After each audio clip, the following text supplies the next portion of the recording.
to the Insider Hotline and say a good day to a longtime friend of the show, Andrew Walker.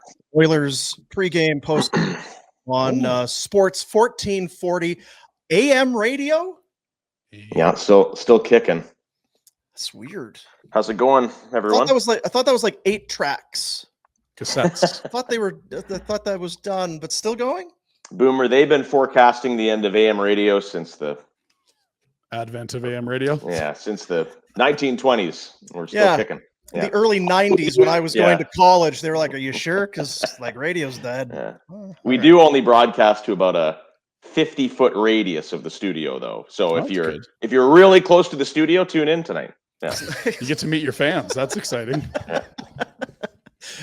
So everything's great up there, eh? Everything's just great. Yeah.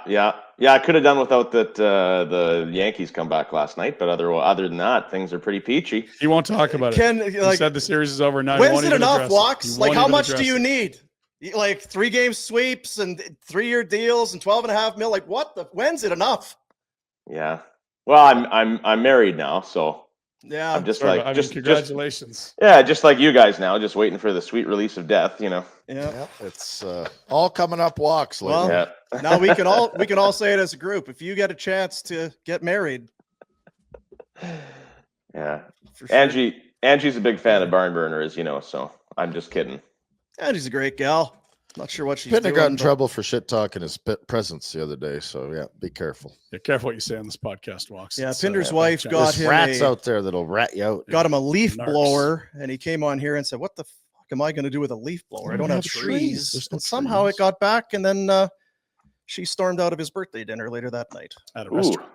You don't have to just blow leaves. You can blow You can blow anything. Yeah, you'd think. Because there are some things that probably won't get blown for a while now. That's right. So it takes care of itself. It's like, guys, like college. Is it like so it's just the best day ever, Monday, right? It's just 2 years and it's the money and people are pretty excited. You know, it'll come with. Don't worry, people will get all pissy pretty soon again. But it was pretty.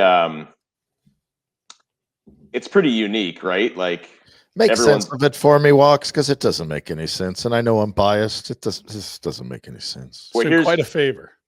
Yeah, here's what I think. Like, Connor obviously wants to win, right? Like that's it. That's how your legacy gets defined. And I know it would make all of you guys really happy if he won in a few years in a different market. I get it, but that it's a bit of a mark on his legacy if he doesn't win in Edmonton, right? And like Crosby has 3 cups, and is it because Crosby is just nope, he's just the best player and best players win? Well, he also makes 8.7, right? Like that's why. Why does Tom Brady have 7 Super Bowl rings? It's because he always restructured, right? If Tom Brady wanted to get every penny every year, he'd probably have 3 Super Bowl rings.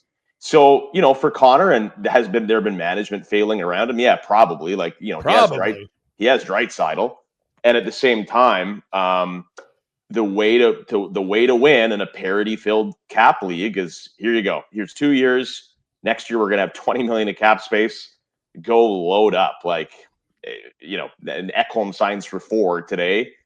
Probably a large part of that is because of him. If you wanna win, it's the best way to do it. You know, I would say the management piece is the best way to win, and that Florida would be the example. But he hasn't had that for the first half of his career there. I mean, you're saying they probably made mistakes. I mean, the first 5 years are littered with minefields they've stepped on. Yeah, no, listen, I know what you think, Pinder. I get it. I understand. You like the Koskinen deal. You like turning Eberle into paperclip. You like their draft and development track record. You like their cap management. Let's be nice today. Well, I mean, they fisted him for 5 years and you did him a favor. Let's not bring people on the show and then Andrew can handle it. He's a big boy. Smash them in the. Yeah, listen, I'm no super fan. Given what I don't know, I just look at the next 3 years right there, and I know it's hard to accept. He did it. He took 12.5. They're going to be an absolute wagon, and they've been to 2 straight Stanley Cup Finals. Like, let's stop pretending like it's some abject failure that they lost by a goal in Game 7. Calgary did that. Is great. Hey, listen, Calgary did that in 04, and the city still is living on it, right? So it's We didn't have McDavid. Anyway, sorry. You know what I mean? I do. You know what I mean? Yeah, they're really You know. close. This is a window. It looks like he's matched this contract to their window when you look at the age of their guys and their contracts. Is that what you're seeing? Yeah, well, this year there's only obviously so much you can do. We'll see at the deadline. We'll see how their goaltending is, and then it's just really interesting the next 2 years. Like the cap is going up, and the Oilers' salaries are somehow getting lower. Like that, we've just never seen that before. So, who knows? Maybe it ends up being like Sather when he went to New York. He had a little bit of money, and he's like, "Holy Malikov, like everybody," and then it didn't work, right? So, but next year, I mean. They can go out but there's no excuse, right? There's no excuse to be weak at any position. You need better fourth liners, go get better fourth liners. You need a better goalie. They're going to give Skinner a run this year, but if he's not there, this is it. This year they'll cut bait and go sign someone good. Next year, they're like cap space is not an issue anymore. So, it'll be interesting to see. And it doesn't mean, nothing's handed to you, right? Korea and Solani, remember when you were still playing, Rhett, they went to Colorado for $1 million each. Somehow they didn't win, That's I think that would be our hopeful side of the story and the fearful side for the Oiler fan is that you could try and manipulate it all you want. It doesn't guarantee anything. One injury here or there. Yeah, the favorites have about a 1 in 10 chance in this league typically, but that they're probably right in that group of favorites. Understand? It's the greatest gift of a athlete of his caliber has ever given a city, and especially second, not a top tier city in the league. It just isn't. Yeah. Calgary's not either. It's not a slight. Any Canadian city is probably not. Maybe Toronto, but usually you're not giving a discount as the best player in the world to stay in a location that isn't as desirable as a lot of other places. And whatever, it is what it is. And we make fun of it because we're jealous. 100%. We're jealous. It doesn't, I don't know that it helps grow the game. I don't know that it helps grow the league. I don't think he gives a shit. He's saying, I want to win. I want to help Edmonton win. But you would agree, even if deep down Connor and his wife don't like it in Edmonton, right? If legacy is important to you, winning in 4 years from now in Boston, it's like, oh, he couldn't win in Edmonton, whether it was his fault or not. He has to win here. Yeah, I don't. It's like if he leaves, if he was like, no, I'm out, and then next year is a UFA signed in, you name it, he'd kind of become Kevin Durant a little bit. And it's What about Ray Bourque? I don't think so. That was he was still wildly effective, but that was But you know what I mean? It was 17 years in Boston. But you remember that as he was by far and away the best player in Boston. He won Norris trophies, but the team was never good enough. I don't think anybody hung the Bruins' shortcomings on Bourque. It was they also lost to the Oilers, right, when they made the finals. So I view it like this: if he leaves without a cup, I think that's a stain on the Oilers organization, not Connor. He's basically been the best player in the world. That's what he's since saying. He showed up. This. No, but Walks is saying it's on McDavid. Sure. It's on his legacy. If it no, but I think it's the Oilers. It would be on McDavid's legacy, whether it was his fault or not, and it wouldn't be his fault. I think it would be on his personal legacy in his own brain. I don't think anyone would. I don't think in 15 years when he's done and say he went somewhere else and won a cup, Boston, whatever, that anyone would go. Well, you know who kind of went through this is LeBron, right? Because LeBron didn't win in Cleveland. He left, super team, all that, Miami. They did their thing. But then he went back to Cleveland because he knew there was unfinished business. And he went back. He won there, and then he was at peace, right? Yeah. He's also from Cleveland. Yeah, right. So, but why wouldn't Connor want to go help the? He's going to Leafs. Walker just broke it. I don't think that's impossible. I don't either. Yeah. 2 years, 3. How do they? Because you noted it, they're going to be swimming in cap space next year, which is unique in this Connor era. Basically, since they've been competitive, they've been capped out. How do they address the goalie thing? Because it's not like we haven't been talking about them adding a goalie for 3 years here, and yet there they are with the street hockey backup everyone loves and a number one that everyone thinks probably be better suited to be a platoon guy. Yeah, I mean it's one of those. So there's no more draft and develop, right? You're not going to go draft a Jesper Wallstead. And, in 5 years. It's not about that. It's 3 years. No, yeah. It's just a matter of who's out there. I mean, I still look at, could Sorokin now eventually make his way here? It's a possibility because the Islanders aren't going to be great. We'll see how St. Louis's year goes. Is Binnington that guy? Politics aside, I would have loved to see them get Carter Hart. I'll be honest, but I understand why he wants to play stateside. So it's just a matter of who's out there, and again, goaltending is so funny because like Connor Hellebuck's best in the world, can't make a save in the playoffs, right? Yeah. Like Jake Ottinger, yeah, you'd rather have him over Stuart Skinner, no problem. Back-to-back conference finals, Skinner straight up outplayed Ottinger. Like it's tough, and I don't think there's a Hasek floating around there, right? That is just guaranteed. Like how many goalies like guaranteed he's going to be great no matter what? Bob has kind of turned into that guy a little bit. Who's in Tampa? Vasilevsky, Shesterkin. Maybe you put Binnington in that category now after seeing Four Nations. It's a small list. Binnington at least is the guy that I do feel the Four Nations and then the Cup final previous to that kind of changed our view. It's like, no, like there are big game guys. Like clutch is still a thing, right? Are you at a lumber camp, tree planting camp? You with Kawhi planting trees?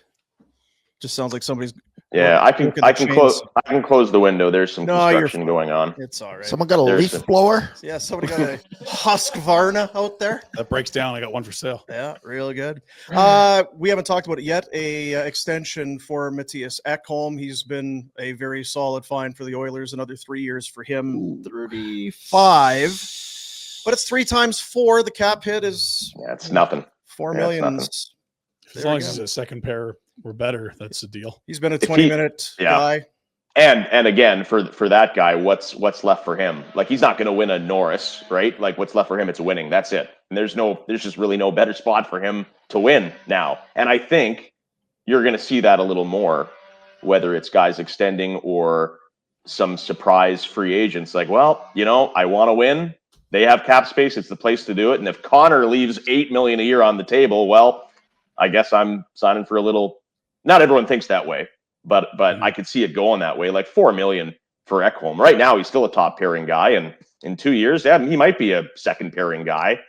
Who knows how he ages? But he's been really good. Like for all of the managerial mistakes and Ken Holland this and Peter Chiarelli that. That's one that they got right. That getting Ekholm from the Preds was an unbelievable trade. Yeah, Tyson Barrie went the other way. That worked really well for them. What about Reed Schaefer? What about Isaac Howard, Matt Savoy, David Tomasek? These are great depth, Dean. Yeah, non-commodities. Howard is a first rounder for Tampa Bay. Familiar with him, obviously, but it does feel a little thin. Or at least there's a real opportunity for these young guys, but it feels like better be ready. Yeah, it's also not to work. It's also different, right? Like this isn't the PRB Heberly Nuge days where it's like, hey, we got these kids and we're gonna force feed them and here's the keys and everyone get excited. You can only you're not gonna play kids when you're a contender to try to make it look like you're doing a good job. You contribute or you can't, right? I think Howard needs some time in the American League. I like Savoy. I think for a team that needs to get faster, he spent a whole year in the A and had a pretty good year. He's going to get every chance and probably kill some penalties. And then Tomasek, who knows? He looks like an NHLer to me, but it's preseason. And yeah, I think tonight he'll get a look on power play 1 in the Hyman spot because he's a big body. He goes to the net. But yeah, I don't know if one of those guys ends up being a pretty good contributor to this team. I think that would be a win. What's the Hyman situation? I forget. Hurt. Well, I know he's hurt, but what's the timeline? They didn't want to put a date on it because then it's like, if he's not back October 20th, now everyone's mad, right? So they're just saying week to week. Maybe a month or so. Yeah, I would say if he's back by November, that's pretty good. Your laundry's done, Walks. Either that would be the dishwasher. Yeah. Quite a show. Yeah.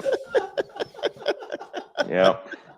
That's the See, dishwasher. those are my marital duties. What about Yeah.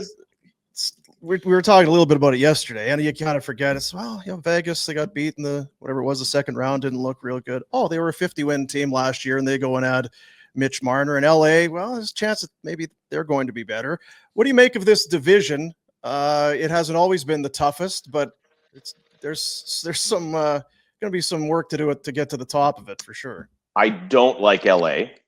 I think LA is the worst they've been in 5 years. And it would have been interesting to see them play anybody but the Oilers, because I kind of like the way LA's been built, and I think they got worse this offseason. Now you have the Kopitar retirement tour, and maybe, I don't know, maybe Doughty is thinking about finishing his career elsewhere. Who knows? I think that maybe can't beat him, join him.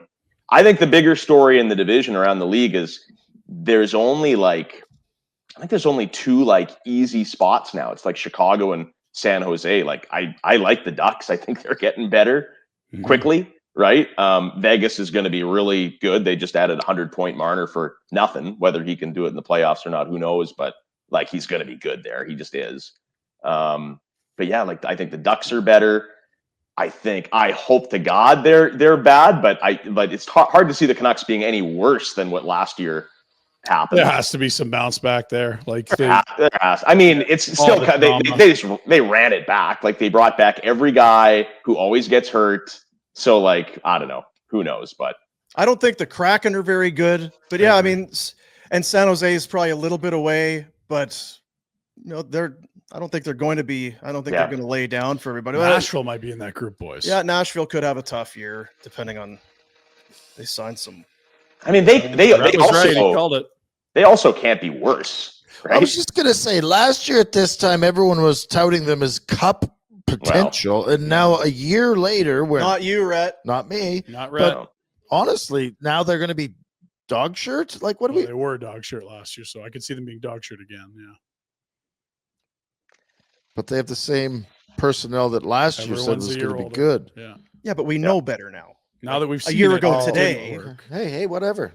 I told you last year you didn't want to listen. What, Luke Evangelist is not signed yet either. They don't have a lot of young talent. He's signed. He's signed. Well, who's not signed? Is there not a guy that was, or was that last week? Yeah, Evangelista signed last week, but that was a bit of a hairy situation for a while there. Yeah. All right. Yeah, I don't know what to They're good. They got Evangelista. They're good now. Yeah, they're back. they're set.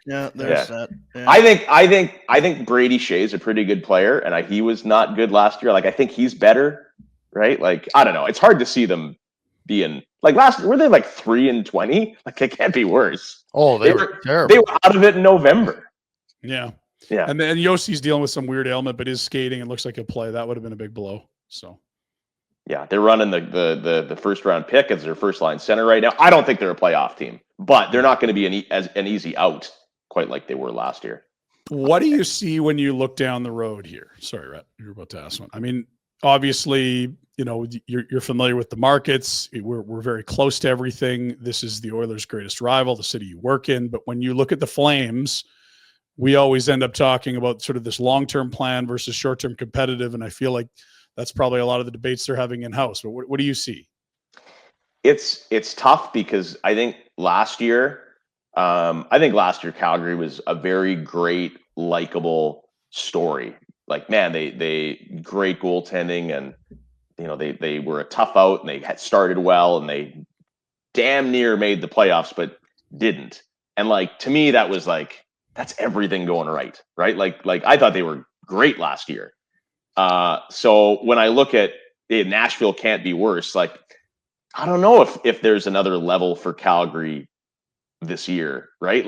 I think that I hate using the term regression, but I think that they could play just as well and finish, 8 points further back. I still think for Calgary, they'd be better off getting McKenna than making the playoffs. Not that you can choose that, but right. I was telling Boom the other day, Wolf and Zeri and Perek, I like those guys, and I think it's fun for fans, and you should get excited, and it's good to have good young players, and also every team has those guys, right? Like every team has a core of young players they like for the most part, right? Unless you're an aging contender, I guess. But yeah, I don't know. It's just that we've had this conversation, even, when I was working there and Iginla was their best player. It's just really tough being in the middle, right? And are you trending up or just not good enough? I don't know. I think the Flames are still a couple of like, if Sharon Govich bounces back and Coronado ends up being a 40-goal guy, like, yeah, I think there's some ceiling there, but I don't know. I don't know if I quite see it. Yeah, I'm kind of with you. Like Wolf's the guy that could be a star. I don't know who else they have that you're like, oh, that guy's gonna be a star. Good position to have it, but yeah. And I know you guys, too. And you guys have been talking about, Perek. It's just like, just because you have this new school of D and everyone wants to play like Cale Makar, that's awesome. And you see it even when kids are 11 years old. Doesn't mean you are Cale Makar, right? It's like Steph Curry ruined basketball. Everybody just bombs. You go to a men's league and everyone bombs threes. Doesn't mean you can. Just because that's how you should play the game doesn't mean you can play the game that way. So, Perek is super exciting. But yeah, like it's a long way to go for just to be instantly like Bouchard gets 80 points a year and people still shit all over him here, right? So even in Calgary, some people have shit on him in the past. On Bouchard? Yeah, some people. Yeah, hard to believe, I know. Yeah, weird. Well, you can still get the 80 points and try in your own end, can't you? He does the deer in the headlights after turnovers. That's or is that you can't not allowed? Is that a new rule? Gary, get that rule out. So allow him to play in both ends. His body language sometimes could be better. He's so good, it's like you, right? So good. It sometimes looked like you weren't trying, even though you knew what you were doing. You're in the right spot, position. You're in. Is that what it looked like? Yeah. But sometimes some might accuse you of shape, I couldn't of not trying hard enough. What makes Bouchard really good is what also gets him in trouble sometimes, because he's super calm, super poised, doesn't panic, and that like he runs a power play and bombs it away, and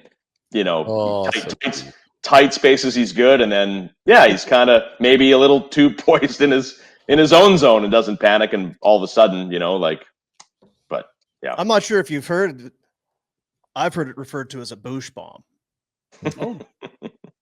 Yeah, it seems to be that. Bombing. You know what? You could use that tonight on the big pregame. Yeah, that's free of charge from Barn Burner. Yeah, you could do that. How do you feel about Rhett? When someone asks you, you worked with Rhett Warner, didn't you? What do you tell them? What do I You're Jack laughing in the background. It's like it's a win already. Yeah. I say that I've worked with a lot of ex-pro athletes, and I would say Rhett is less affected than most. Rhett is very close to being a normal human, one of the guys. Close. Not all the way there, but pretty close. He's a near common human. That's nice. Yeah. Wow. That's very nice. That's nice. That's a compliment. Yes, thank you. Or an almost compliment. Like, you think if they added PK Subban to Barn Burner, he'd be like a normal, cool guy? Probably not, I'm thinking. Probably not. Right? So I can't see him doing that anyway, to be honest. It's kind of annoying. Comparably, you would be the normal one. The looks that, even having guests in studio, the looks back in the day that Boomer and I would like give each other when we had, like, I know, like, rest in peace, but Zarli Zalapski, and who is the insane Winnipeg Jet that came in? Remember that? It's not Morris Lukowich. It's not important. Like, these people, it's like, we're kind of like, what is he talking about? We had an anthem singer, and that guy wasn't close to a common person. Yeah, we've had, we would cycle them through. It's damning testimony that this guy is the most normal of the bunch. It really is, yeah. Well, it's like you think when like an astronaut goes to space and they're up there and they see the little marble we live in and like they're floating around, they come back, like it's hard to just like go to the grocery store after that, right? Like, it's like nothing matters, everything's insignificant, and that's playing in the NHL and the Stanley Cup Final, PTSD. It's like you're pretty normal. CTE. Yeah. Thanks, like Walks. That's great. Yeah, you're welcome, buddy. Unreal. Yeah. We're going to go in a little compliment circle. We'll go around the room to each other. That was awesome. Great start, Real Walks. nice. Thanks for sharing. Good. I'd say I'd give you a hug, but I tried that one time and, didn't hear the end of it. Grill out of my face. I love you, man. I'm good. He's still not a hugger, which is weird. You'd think maybe you get old and All that soft. love, eh? Did you hug after scoring or did you high five? I went back to the. That's what Job. we're here for, man. Yeah. That's what I do. Paying bells here, guys. Out of my way. Then what was the last goal? The luchador mask doing somersaults on the plane. Yeah. Was that the last one? Yeah. That was it the would've been, Keenan. Yeah. It's good shot. Yeah. Top shelf. Yeah. No, the only guy he would hug is Kiprasov because he made him about I kissed $10 million. Yep. Always the goalies. Yeah, another Kiss plus on the head. another plus 25. Yeah. Yeah. Beautiful.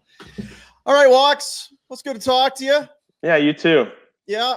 Where do people catch the post-game show if they want to Pre-post. What do we? Oilers? Like Because you said the radius is 50 feet, but I'm sure there's other places you can get this show. Yeah, no, it's better than that. It's the sports station up here, 1440, not the Stauffer one, the other one. And yeah, they pay me a little money to go on the radio. So, nice. Say hi to Stoff. He always watches, loves the show. yeah. Say hi to Bob. Yeah. You guys have gotten into a few heads up here. That's for sure. Oh well. Yeah. I don't follow the politics of it, man. I'm just here enjoying Is it life. politics? Politics. Politics. Rhett there's took a some run at the shady Prime pricks Minister, out there. yeah. You got to be careful. Gosh, we're gonna get sued. Mark Carney's not going to be happy. He loves the Oilers. MC Hammer's coming His down on job's Rhett. to make us happy. We're not here to make him fucking happy. Right. F bombs. Remember that. It's tough. Yeah, you remember that. Separation, independence. Yep. All right. Gotta go. Bye, See Andrew. ya. Bye. Andrew Walker, Sports 1440, whatever that is. Hey, buddies, thanks for watching. We appreciate it. Also, if you could throw in a like and subscribe, it does help us out with what it is we are doing. And check out more at flamesnation.ca.